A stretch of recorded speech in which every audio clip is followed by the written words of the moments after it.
Hi, my name is Candace Moore, and today I'm going to talk to you about the difference between a referendum and an initiative, pros and cons, how they were created, and also the impact for direct democracy.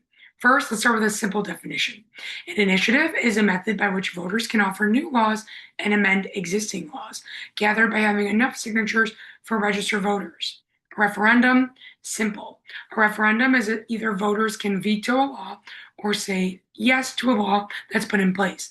It's a policy that's already on the ballot, so a referendum is a response that voters need to either say yes or no. A simple explanation of this would be in my local government and local election, we had either vote yes or no to a property increase that would be able to support a new park district. Voters are meant to respond yes or no to this policy that was already on the ballot. So let's talk about how initiative and referendums were created. In 1910, Arizona realized that the corporations had more pull in legislation process. So the idea of a referendum and an initiative was for voters to feel like they had more power and could bring forth meaningful change in laws and constitutional amendments. So an initiative requires more signatures and has more time to be submitted. So that looks like an initiative. If you have a constitution initiative, that takes 384,000 signatures, and then a state initiative is 256,000 signatures. They need to be signatures from registered voters, and it needs to be submitted in 4 months. That's not a lot of time, but that's more time than a referendum. A referendum, you only have 90 days to submit it. And by you, I mean it could be a person or a policy or an advocacy group that could be able to submit it. And a referendum needs less signatures. It only needs about 128,000 signatures, but still needs to be collected in 90 days and submitted. Still difficult to achieve. So there's also two different types of referendums, popular and legislative. So this is a response, a call and response for citizens to partake in. That's either a yes or a no response on the ballot. Let's talk about compare and contrast. One thing they have in common is it's all meant to be a checks and balance system for the government, federal, state government, and citizens. It's meant to have meaningful contribution for citizens to feel engaged with the laws, to also have citizens feel like they have more power, and then also citizens are able to respond and bring forth law or policy change that they see fit. Now, the difference in a referendum and an initiative is the amount of signatures and the time, also as well as the definition that's already laid out in this video. So the amount of signatures, an initiative requires way more signatures. You also have more time to be able to submit these. Rather than a referendum, 90 days, less signatures. So it's a referendum, you're more in a time crunch, whereas an initiative, you're able to take more time, find these signatures, but also you're creating a policy or an amendment from the ground up.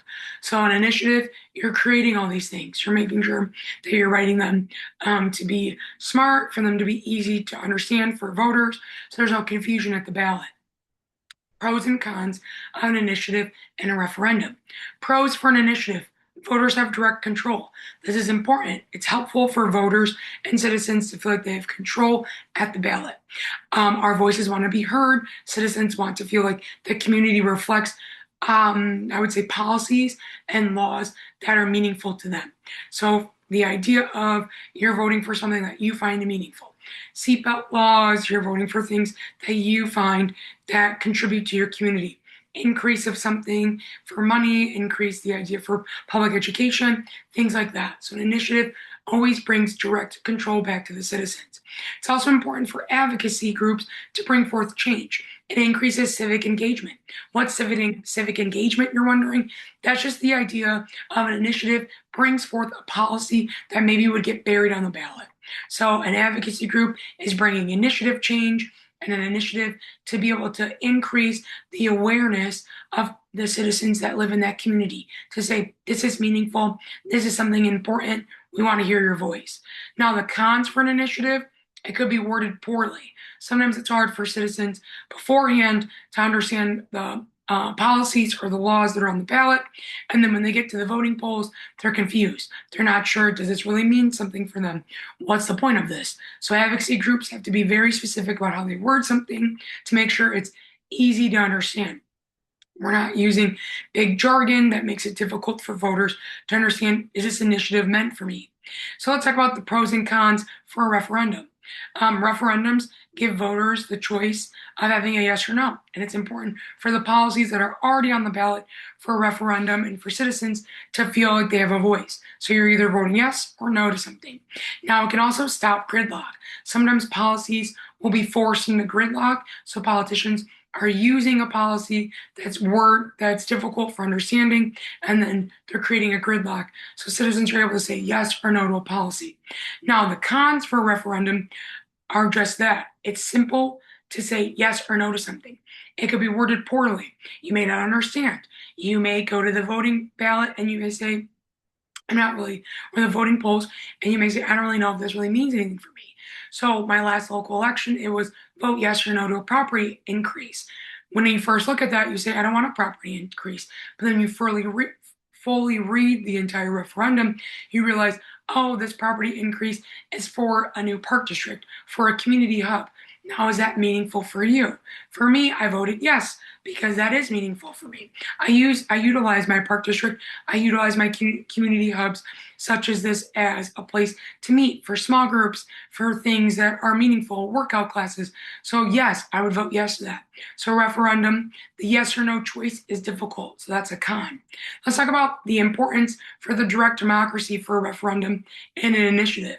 The idea and sole theme of a referendum and initiative is to bring power back to the citizens. So the direct democracy is important for that. It's a checks and balance system.